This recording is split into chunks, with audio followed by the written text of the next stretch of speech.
CM Tirath Singh Rawat ने अल्मोड़ा के base अस्पताल का किया निरीक्षण। टीकाकरण अभियान को लेकर भी सीएम ने देखी व्यवस्था। कोरोना संक्रमण के बारे में भी ली जानकारी।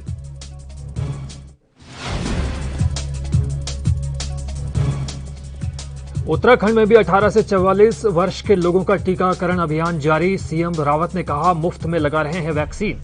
प्रदेश के 50 लाख युवाओं का होगा कोविड वैक्सीनेशन।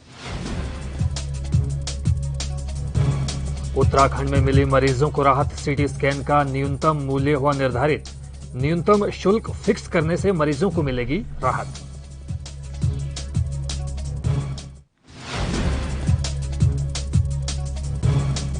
उत्तराखंड के पूर्व विधानसभा अध्यक्ष गोविंद सिंह कुजवाल की सरकार से मांग। कोरोना रफ्तार को रोकने के लिए की सिफारिश। राज्य में लगे पूर्ण लॉकडाउन।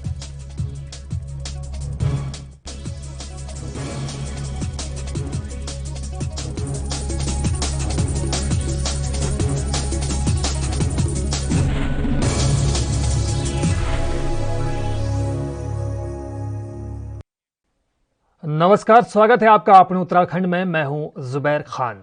सूबे के मुख्यमंत्री तीरथ सिंह रावत ने अल्मोड़ा पहुंचकर अल्मोड़ा मेडिकल कॉलेज के बेस अस्पताल में बनाए गए इमरजेंसी वार्ड और एचएम में चल रहे टीकाकरण अभियान का निरीक्षण किया।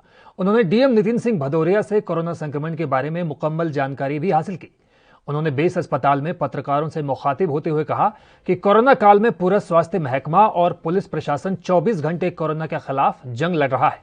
इस अभियान में पत्रकार भी अपनी अहम भूमिका निभा रहे हैं, इसलिए उन्हें भी फ्रंटलाइन वर्कर्स की श्रेणी में रखने की दिशा में वो कोशिश कर रहे हैं। इस मौके पर उनके साथ तमाम भाजपा के बड़े नेता भी मौजूद रहे।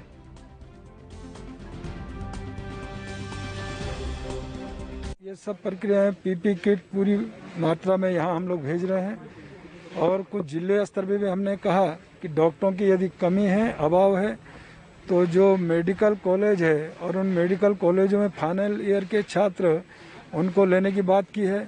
ऐसे डेंटल से बहुत सारे नौजवान और वो आए हैं, तो उनको भी हमने देने की बात की है। एक्स आर्मी मैन जो हैं उनको भी हमने उनकी सेवाएं लेने की बात की है। तो मुझे लगता है कि जहाँ जहाँ डॉक्टरों का भी अभाव है वो भी हम पूरा कर लेंगे। और कुल मिलाकर ये है कि हम पूरी तरह से इस कोविड महामारी जो ये एक युद्ध है और उस युद्ध के सामने जनता के साथ खड़े हैं। इस पूरे राज्य में कोविड कर्फ्यू इम्पोज कर दिया गया है, जिसमें तमाम तरह के प्रतिबंध किए गए हैं और जो आवश्यक चीजें हैं उनको प्रतिबंध से मुक्त। मुख्यमंत्री तीरथ सिंह रावत ने कहा है कि पीएम नरेंद्र मोदी के नेतृत्व में टीकाकरण अभियान का तीसरा दौर शुरू हो चुका है। इसके तहत प्रदेश के 50 लाख युवाओं का कोविड वैक्सीनेशन होना है। मुख्यमंत्री ने कहा कि उत्तराखंड पहला ऐसा राज्य है जहां सबसे पहले 18 से 44 साल के लोगों का मुफ्त टीकाकरण अभियान की घोषणा की गई। उत्तराखंड पहला राज्य होगा कि जिन्होंने ये तय किया कि 50 लाख के लगभग नौजवान को हम लोग फ्री वैक्सीन लगाएं, जिसमें 400 से ऊपर करोड़ का खर्चा ऐसा बैठता है। और आज वो शुभारंभ हो रहा है और बड़ा उत्साह है नौजवानों में, बहनों में। और यही नहीं तो हल्द्वानी में मैं अभी निकल रहा हूँ, वहाँ के में मुझे निरीक्षण और जो डीआरडीओ के द्वारा 500 बेड का बन रहा है सुशीला तिवारी मेडिकल कॉलेज, और वहाँ स्टेडियम में भी 150 का ऐसा वहाँ भी देखना है। साथ ही पहला जाते ही पहले वहाँ भी शुभारम्भ करेंगे जो आज नौजवानों को वैक्सीन लगाने का काम शुरू हो रहा है। तो बड़ा अच्छा उत्साह है नौजवानों में और मुझे लगता है कि ये लगातार बना रहेगा। यह हमने तय किया ये केवल हॉस्पिटल में नहीं, ऐसे एक कैंप। वहीं सीटी स्कैन कराने जा रहे मरीजों को हो रही काफी दिक्कतों को देखते हुए मुख्य चिकित्सा अधिकारी देहरादून ने सीटी स्कैन के न्यूनतम शुल्क का निर्धारण किया है। उन्होंने आदेश दिए हैं कि सीटी स्कैन के लिए मरीजों को अब 16 स्लाइस तक के एचआरटीसी पर 3500 और 16 स्लाइस से अधिक के एचआरटीसी के लिए 4000 रुपए का भुगतान करना होगा। ऐसे में अब सिटी स्कैन कराने जा रहे मरीजों से जहां पहले करीब 10,000 रुपए वसूले जा रहे थे, अब न्यूनतम शुल्क निर्धारण करने से मरीजों को थोड़ी राहत मिलने की संभावना है। इससे पहले कैबिनेट मंत्री और देहरादून के प्रभारी कोविड मंत्री गणेश जोशी ने इस बाबत स्वास्थ्य सचिव को निर्देश दिए थे कि सीटी स्कैन का न्यूनतम शुल्क निर्धारित किया जाना चाहिए। उनके पास लगातार तमाम मरीजों के फोन भी आ रहे थे। सीटी स्कैन के लिए मरीजों से 10-10 हजार रुपए वसूले जा रहे थे।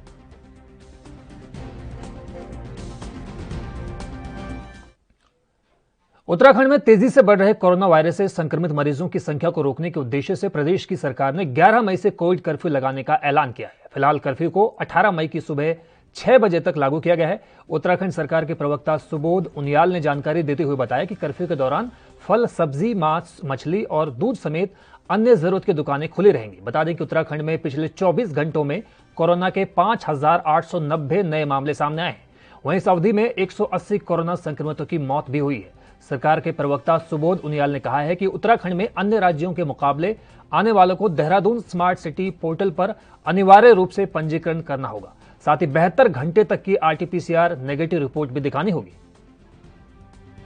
उत्तराखंड राज्य के 18 से 45 वर्ष तक के निवासियों के लिए एक अच्छी खबर है कि जो उनको मुफ्त में वैक्सीनेट करने का सरकार ने निर्णय लिया था, जिसको 1 मई से प्रारंभ होना था, वैक्सीन की अनुपलब्धता के कारण जो प्रारंभ नहीं पाया, कल प्रदेश में विधिवत तौर पर उसका उद्घाटन किया जा रहा है, जिसको गढ़वाल में, देहरादून में, राधा स्वामी सत्संग भवन में मुख्यमंत्री जी के द्वारा इसका उद्घाटन किया जाएगा और फिर उसके बाद हल्द्वानी में जो MD डिग्री कॉलेज है वहाँ पर कुमाऊं क्षेत्र में इसका उद्घाटन किया जाएगा।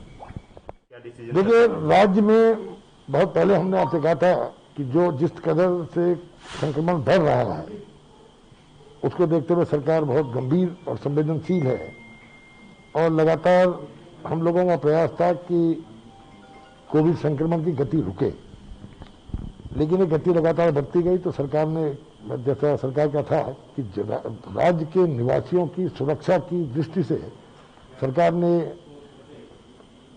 11 तारीख से 18 तारीख प्रातः 6 बजे तक, 11 तारीख सुबह 6 बजे से और 18 तारीख सुबह 6 बजे तक कोविड कर्फ्यू लगाने का निर्णय लिया है। संपूर्ण राज्य में ये कर्फ्यू लागू रहेगा, जिसमें कई तरह की, जिस तरह आपका कुछ गतिविधियां, जो हमारी आवश्यक सेवाएं, वो गतिविधियां चलती रहेंगी। जो प्रेस के हमारे कर्मचारी हैं, मीडिया के जो हमारे साथी हैं, उनका जो ID है वही उनके लिए पास होगा। इसके अलावा आवश्यक सेवाओं से जुड़े हुए विभाग के अलावा बाकी विभाग बंद रहेंगे और इन विभागों में भी कोशिश ये रहेगी कि जनसंख्या जो उपस्थिति हो वो 50% से ज़्यादा ना हो। इंटर स्टेट जो हमारे यात्री होंगे उनके लिए 72 घंटे पूर्व की RT-PCR को अनिवार्य कर दिया गया है और उसके अलावा जो देहरादून सिटी का जो पोर्टल है उस पोर्टल पर उन लोगों को अपना पंजीकरण कराना पड़ेगा। केवल RT-PCR नेगेटिव रिपोर्ट के बाद ही उनको राज्य में आने की अनुमति दी जाएगी। प्रवासियों के लिए भी ये काम किया गया है कि प्रवासी जो है वो 7 दिन का आइसोलेशन जो उनको करने के लिए अपनी अपनी ग्राम सभाओं में वो लोग आइसोलेट किए जाएंगे और 7 दिन बाद अगर कोई लक्षण नहीं आया तो वो अपने घर जा पाएंगे। और इसके लिए जो खर्चा है वो खर्चा जो आपने देखा है कि जो अभी निधि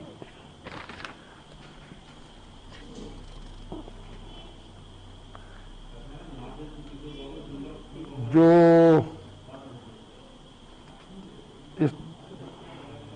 स्टेट फाइनेंस कमीशन से जो निधि गांव को दी है उससे वो इस खर्चे को कर सकते हैं। और उसके अलावा अगर अतिरिक्त खर्चा होगा तो जिलाधिकारी के निवर्तन पे जो हमारा SDRF फंड है उससे और CMRF फंड से उसके खर्चे को मीट आउट किया जाएगा। शादियों के लिए बार बार हमने अपील की है और आज भी प्रदेश वासियों से अपील है कि शादियां अगर हो सके तो स्थगित कर लें, क्योंकि जीवन रहेगा तो ये कार्यक्रम आगे हो सकते हैं। इस समय सबसे बड़ी चीज़ है आम आदमी की सुरक्षा, और अगर कोई करेगा तो 20 आदमियों से ज़्यादा शादियों में अलाउ नहीं होगा। इसी तरह सब यात्रा में भी अधिकतम संख्या को 20 रखा गया है। जो इंटर स्टेट मूवमेंट हमारा ट्रांसपोर्टेशन है उसमें भी 50% तक ही सवारियों को आप ले जा सकेंगे और उनके पास वाजिब कारण होना चाहिए। तीसरा, जो अलाउ किए गए हैं, अगर किसी व्यक्ति को 18 से 45 वर्ष के व्यक्ति को उनको वैक्सीनेशन के लिए जाने के लिए उनके आवागमन में प्रतिबंध से मुक्त किया गया, लेकिन उसके लिए उनको पंजीकरण दिखाना आवश्यक होगा। इसी तरह जो 45 वर्ष से ऊपर के लोग हैं उन्हें वैक्सीनेशन के लिए जाना अलाउ होगा। और जो ट्रेन से, हवाई जहाज से और गाड़ियों से आदमी आए हैं उनको लोकल ट्रांसपोर्टेशन के लिए अनिवार्य तौर पर टिकट या यात्रा संबंधी डॉक्यूमेंट दिखाना आवश्यक होगा। देखिए, अब दुकानों में भी टाइम चेंज किया हम लोगों ने। अब मात्र कर्फ्यू पीरियड के दौरान 10 बजे तक ही दुकानें खुलेंगी। 7 बजे से 10 बजे तक ही दुकानें खुलेंगी आवश्यक चीजों की, चाहे वो राशन की हो, सब्जियों की हो, दूध की हो, और जो मीट, चिकन, फिश है, इनके लिए 7 बजे से 10 बजे तक का टाइम दिया गया है। इसके साथ ही साथ जो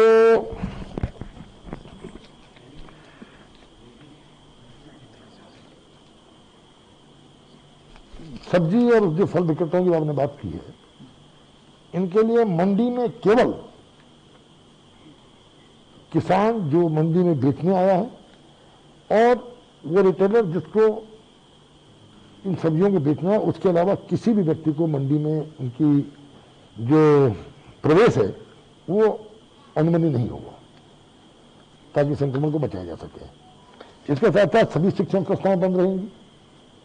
पूर्णतः केवल MBBS, BDS और नर्सिंग कोर्स करने वालों को अंतिम वर्ष के लिए उनकी क्लासें चलाई जा सकती हैं। साथ ही ये जो हमारे नगर निकाय हैं, इनको अनिवार्य किया गया है कि ये बस स्टेशन को, रेलवे स्टेशन को, मार्केट्स को, मंडी को लगातार ये सैनिटाइज करते रहेंगे।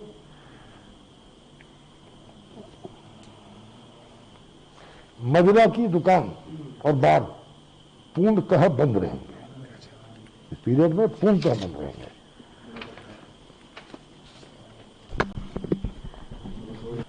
Bank, ATM, IT vendors, bank operators, banking correspondents, ATM operation, cash management agency, cooperative societies, इनको एग्जम्प्ट किया गया है।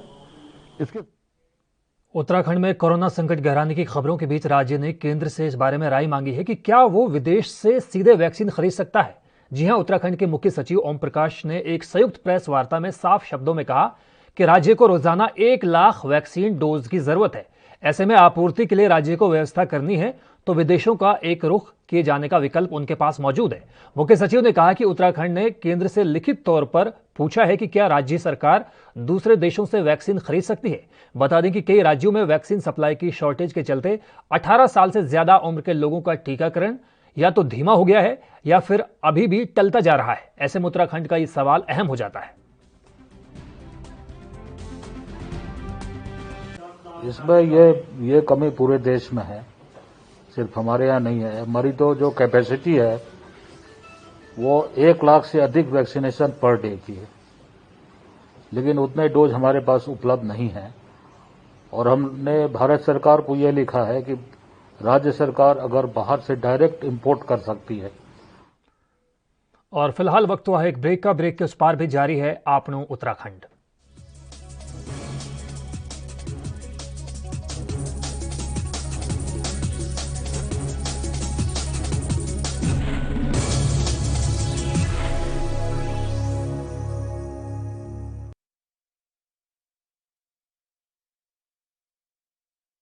गुरु तेग बहादुर सिमरी फतेह प्रतिष्ठान ਧੰਨ ਧੰਨ ਗੁਰੂ ਅਰਜਨ ਸਾਹਿਬ ਦੀ ਸ਼ੋਭ ਪ੍ਰਾਪਤ ਧੰਨ ਧੰਨ ਗੁਰੂ ਤੇਗ ਬਹਾਦਰ ਸ਼ੋਭ ਪ੍ਰਾਪਤ ਹੈ, ਜਿਸ ਦਾ ਨਾਮ ਗੁਰਦੁਆਰਾ ਗੁਰੂ ਕਾ ਬਾਗ ਹੈ।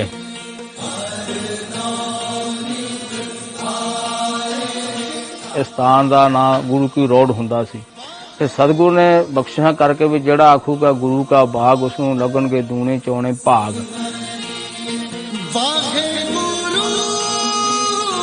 ਇਹ ਸਤਿਗੁਰੂ ਦਾ ਸਾਂਝਾ ਸਥਾਨ ਹੈ ਧੰਨ ਗੁਰੂ ਤੇਗ ਬਹਾਦਰ ਗੁਰੂ ਅਰਜਨ ਸਾਹਿਬ ਦਾ। ਧੰਨ ਗੁਰੂ ਤੇਗ ਬਹਾਦਰ ਸਾਹਿਬ ਜੀ ਦਾ ਪ੍ਰਕਾਸ਼ ਇਸ ਸਥਾਨ ਤੇ ਹੋਇਆ। ਇਸ ਪਾਵਨ ਸਥਾਨ ਤੇ ਧੰਨ ਗੁਰੂ ਤੇਗ ਬਹਾਦਰ ਸਾਹਿਬ ਜੀ ਦੇ ਪ੍ਰਕਾਸ਼ ਦਿਹਾੜੇ ਸਮੂਹ ਸੰਗਤਾਂ ਵੱਲੋਂ ਸ਼ਰਧਾ ਭਾਵਨਾ ਤੇ ਸਤਿਕਾਰ ਸਹਿਤ ਮਨਾਏ ਜਾਂਦੇ ਹਨ।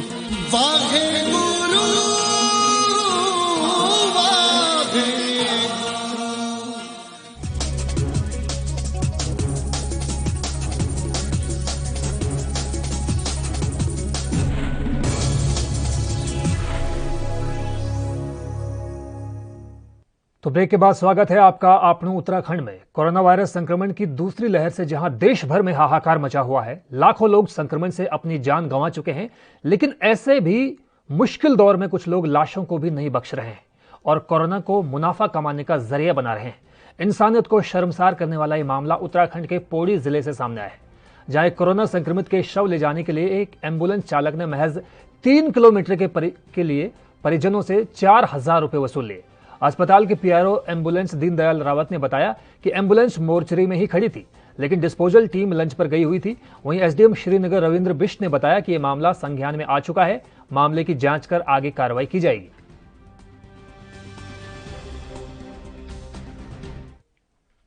उत्तराखंड के पौड़ी गढ़वाल जिले के बंदुन गांव में 42 सैंपल में से 30 की रिपोर्ट कोरोना पॉजिटिव आने से हड़कंप मच गया। ये सैंपल 5 दिन पहले 6 मई को लिए गए थे। इसके बाद प्रशासन हरकत में आया और सतपुली तहसील के sub divisional magistrate Sandeep Kumar की अगुवाई में एक टीम ने गांव को सील किया। साथ ही वहां एक मेडिकल टीम भी तैनात की गई। सतपुली से जिला अस्पताल की दूरी 35 किलोमीटर है। कोरोना की दूसरी लहर का दंश पहाड़ी राज्य उत्तराखंड भी झेल रहा है। राज्य के दूर दराज के क्षेत्रों के कई गाँवों को सील किया जा चुका है। साथ ही राज्य सरकार ने 18 मई तक तमाम जिलों में पूर्ण लॉकडाउन की घोषणा की है। राज्य के पहाड़ी इलाकों के कई गांवों में पर्याप्त बुनियादी चिकित्सा सुविधाओं की भारी कमी है और नजदीकी अस्पताल भी कई किलोमीटर दूर बताए गए हैं। इतना ही नहीं, कई बार तो लोगों को अस्पताल जाने के लिए भी साधन पकड़ने में 8 से 9 किलोमीटर पैदल चलना पड़ता है। कांग्रेस प्रवक्ता गरिमा दसोनी ने राज्य में आरटीपीसीआर टेस्ट की कीमत को लेकर तीरथ सरकार पर हमला बोलते हुए क्या कुछ कहा, आपको सुनवाते हैं। आरटीपीसीआर जांच की दरें घोषित कर दी हैं, शासनादेश जारी कर दिया है, जिसके हिसाब से लगभग 200 से 300 की बढ़ोतरी आरटीपीसीआर जांच में रखी गई है। चाहे घर से सैंपल्स कलेक्ट किए जा रहे हों, चाहे केंद्रों पे लिए जा रहे हों, तो ये सरकार के द्वारा जारी आंकड़े अगर इनमें बढ़ोतरी की गई है साथियों, तो कहीं ना कहीं ये समय मुफीद नहीं लगता, क्योंकि जहां हमारी जो व्यापकता है या जो फैलाव है आरटीपीसीआर जांच का, वो बढ़ना चाहिए था। आप कीमतें कम रखते तो और लोग आगे आते अपने सिम्टम्स को लेकर, उनकी जांच को लेकर, लेकिन अब आपने कीमतें इतनी ज्यादा इसी वक्त पर बढ़ा दी। आपदा में अवसर जैसा ये दिखाई पड़ता है कि इसी वक्त सरकार को क्या अपना खजाना भरने की पड़ी है कि आपने आरटीपीसीआर जांच कराने के जो दरें हैं उसमें 200 से 300 रुपए की वृद्धि कर दी। हमारे ग्रामीण पर्वतीय जिले जो हैं वहां पैर भयानक ढंग से अब ये महामारी फैला रही है। पौड़ी से, चमोली से, रुद्रप्रयाग से, अल्मोड़ा जिलों से जो खबरें आ रही हैं वो बहुत ही चिंतनीय हैं, क्योंकि वहां इंफ्रास्ट्रक्चर वैसा नहीं है जैसा हमारे मैदानी जिलों में है। ऐसे में आरटीपीसीआर जांच की जो दरें हैं वो राज्य सरकार को हर कीमत पर उन पर पुनर्विचार करना चाहिए, मंथन करना चाहिए और उनको त्वरित वापस लेना चाहिए, क्योंकि ये दरें किसी भी कीमत पर लोगों की इस समय की अवस्था के हिसाब से नहीं है। लोग एक तरफ टूटे पड़े हैं, इस कोरोना महामारी की वजह से अवसादग्रस्त हैं, पीड़ा में हैं, कष्ट में हैं, वहीं दूसरी ओर महंगाई ने उनकी कमर तोड़ रखी है। ऐसे में जब आप जांच की दरों को बढ़ा देंगे, उनकी कीमतों में वृद्धि कर देंगे, तो कहीं से कहीं तक ऐसा लगेगा कि सरकार की प्राथमिकता जन सामान्य को राहत देने की नहीं है, उसके जख्मों पर नमक छिड़कने की है। आपको इस वक्त जरूरत थी मलहम लगाने की, आपको इस वक्त जरूरत थी लोगों को जिस वो कठिनाई के दौर से गुजर रहे हैं, आप राहत दे पाए ना दे पाए, लेकिन कम से कम कीमतों में इस तरह से वृद्धि करके इस पूरी परिस्थिति का मजाक तो ना उड़ाइए। 4 दिनों से अल्मोड़ा से खबरें आ रही थी कि वहां पर मरीजों की जान के साथ खिलवाड़ हो रहा है। तीमारदार बहुत परेशान घूम रहे थे, उनका सामान वहां से चोरी हो रहा था और लगातार ये सुनने में, देखने में आ रहा था कि जो मौतें हो रही हैं वो कोई नेचुरल डेथ्स या बीमारी की वजह से नहीं हो रहे हैं, वो सिस्टम की वजह से हो रही हैं। मैं एहसानमंद हूं या शुक्रगुजार हूं माननीय मुख्यमंत्री जी की। सुबह से मैं संपर्क करने की कोशिश कर रही थी, अभी शाम 5 बजे उनसे संपर्क हो पाया। वो अल्मोड़ा दौरे पर आज थे। पूरे देश के साथ साथ उत्तराखंड प्रदेश में भी कोरोना संक्रमण की रफ्तार बेतहाशा बढ़ी हुई है। उत्तराखंड के पूर्व विधानसभा अध्यक्ष गोविंद सिंह कुंजवाल और जागेश्वर विधायक ने केंद्र और राज्य सरकार से कोरोना की बढ़ती रफ्तार को रोकने के लिए पूर्ण लॉकडाउन की सिफारिश की है। गोविंद सिंह कुंजवाल का कहना है कि उत्तराखंड में कोरोना अब बेलगाम हो चुका है, हालात अब बद से बदतर हो चुके हैं। राज्य सरकार को चाहिए कि कोरोना की बेलगाम हो चुकी रफ्तार को रोकने के लिए पूरे प्रदेश में तुरंत प्रभाव से लॉकडाउन लगाया जाए, ताकि कोरोना की रफ्तार को रोका जा सके, क्योंकि कोरोना उत्तराखंड के मैदानी क्षेत्र समेत पहाड़ी क्षेत्रों में भी तांडव मचा रहा है। सैकड़ों लोग रोजाना अपनी जान गंवा रहे हैं। इसलिए इस समय देश और प्रदेश में लॉकडाउन लगाने के अलावा कोई विकल्प नहीं बचता। हालात और ना बिगड़े, इसलिए सरकार को लॉकडाउन तुरंत प्रभाव से लगा देना चाहिए। कोरोना महामारी को रोकने में भाजपा सरकार पूर्ण रूप से विफल हो गई है। अब केवल एकमात्र बचा है पूर्णकालिक लॉकडाउन का, और सरकार को तत्काल जो है इस महामारी से बचने के लिए पूर्ण लॉकडाउन लगाना चाहिए ताकि लोग बच सकें। स्थिति बहुत ही भयावह हो गई है, यहाँ तक कि उत्तराखंड के पर्वतीय क्षेत्र के गांव में भी अब ये कोरोना महामारी बढ़ते जा रही है। कई लोगों की मृत्यु हो गई है और हर घर में बीमार पड़ा हुआ है। ऐसी स्थिति में एकमात्र उपाय। हरिद्वार के वार्ड नंबर 37 से बीजेपी पार्षद हारून खान ने खुद दवाइयों के छिड़काव अभियान को वार्डों के विभिन्न गली मोहल्लों में शुरू करवाया। इस अभियान के बारे में उन्होंने जानकारी देते हुए क्या कुछ कहा, आपको सुनवाते हैं। कोविड-19 के थ्रू ये बहुत ज़्यादा हमारे देश में फैल रहा है और आज हमने अपने वार्ड में अभियान चलाया है। पूरे वार्ड को सैनिटाइज कराया है, सारे में सफाई कराई है और सब लोगों को जागरूक किया है कि अपने जो भी सगे संबंधी हैं उनसे कम मिलें। अगर किसी से आवश्यक मिलना है 2 गज की दूरी बनाए रखें, मुंह पर मास्क पहने, अपने हाथों को बार बार सैनिटाइज करें और सभी को ये जागरूक किया है कि अपने आसपास कोई भी गंदगी हो तो आप लोग भी हमारा सहयोग करें। नगर निगम आपके साथ है, हम लोग भी आपके साथ हैं। जितनी आप अपने सफाई रखेंगे उतनी जल्दी हम इसको मात दे सकते हैं। किस तरह का कार्य किया जा रहा है? देखिए, डेली हमारे वार्ड में सैनिटाइजर किया जा रहा है, सफाई की जा रही है। व्यवस्था में सुबह शाम खुद पूरे वार्ड में घूम के सारे। उत्तराखंड के तमाम जिलों में 18 से 44 साल की उम्र के लोगों का टीकाकरण सोमवार से शुरू हो गया। पहले दिन हल्द्वानी के MBPG कॉलेज में 1000 युवाओं को कोरोना वैक्सीन की पहली डोज लगाई गई।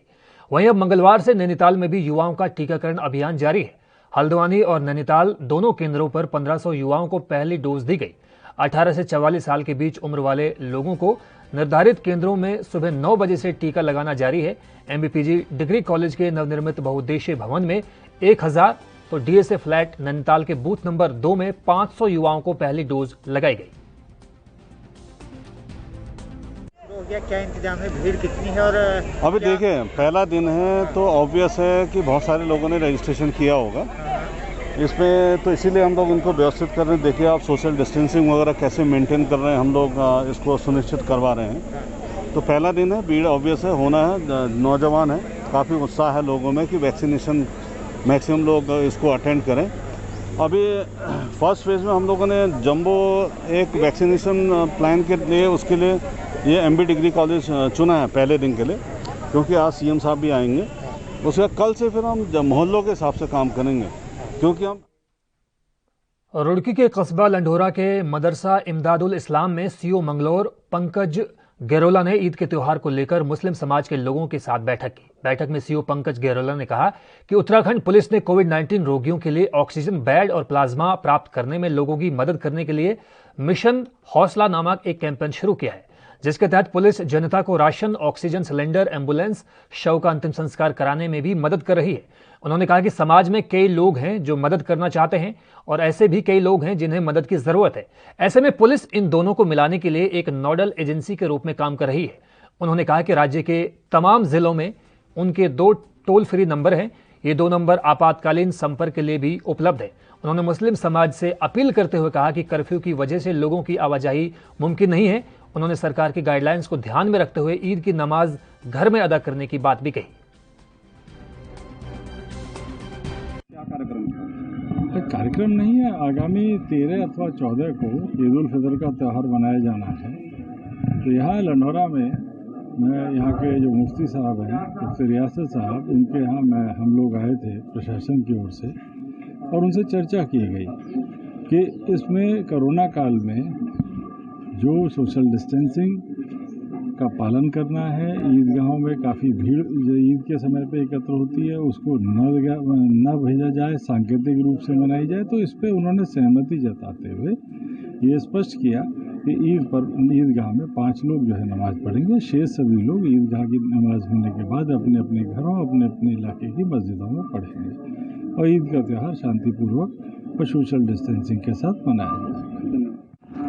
आगामी ईद के त्यौहार को लेकर आप क्या कहना चाहेंगे? जी, आज हमारे इलाकाई अफसरान सीओ साहब और कोतवाल साहब मंगलौर यहाँ तशरीफ़ लाए और वो शासन प्रशासन का आदेश और संदेश लेके आए कि ईद उल फितर का त्यौहार भी मनाया जाए और महामारी से बचाव भी रहे। उसके लिए कोरोना कर्फ्यू के दौरान एक वाहन को जब पुलिस ने घंटा घर पर रोका तो वाहन चलाने वाली युवती और उसके साथ हंगामा करने लगी। करीब 1.5 घंटे चले इस हाई वोल्टेज ड्रामे के बाद पुलिस कार में सवार 2 युवतियों और एक युवक को नगर कोतवाली लेकर गई। इसके बाद उनके वाहन को सीज कर दिया गया। सब इंस्पेक्टर दिनेश कुमार ने बताया कि एक वाहन को घंटा घर पर रोका गया। वाहन चला रही युवती से जब कोरोना कर्फ्यू के दौरान बाहर घूमने की वजह जाननी चाहिए तो उन्होंने हंगामा शुरू कर दिया। इसके बाद कार एक अन्य युवती और एक युवक पर भी उतरी और हंगामा और अभद्रता करने लगे। पुलिस ने उन्हें समझाने की काफी कोशिश की लेकिन वो नहीं माने। पुलिसकर्मियों के साथ हुई इस बदसलूकी के दौरान सड़क पर लंबा जाम लग गया। काफी देर तक चली इस बहस के बाद पुलिस कार सवार तीनों को कोतवाली ले आई और उनकी कार को सीज कर दिया। इसके साथ ही पुलिसकर्मियों ने महिलाओं का आपदा उल्लंघन के मामले में चालान भी काटा।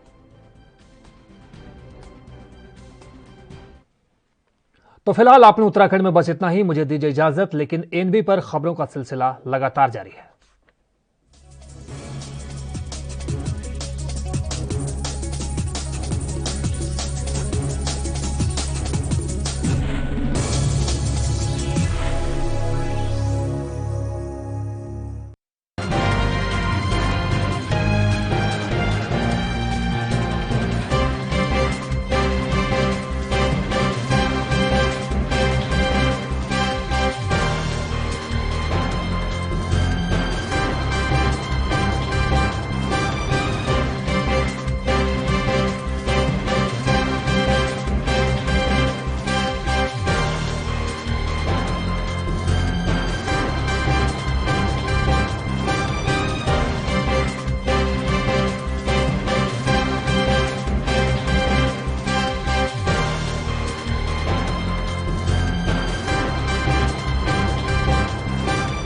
कोविड-19 टीकाकरण सुरक्षित है। पंजाब विच हफ्ते दे सारे दिनां दौरान करवाया जा सकता है कोविड टीकाकरण। टीका लगवाउण वेले आधार कार्ड सने कोई भी योग शिनाख्ती कार्ड दिखाया जा सकता है। टीका लगाओ, परिवार बचाओ। पंजाब सरकार वालों जनहित विच जारी।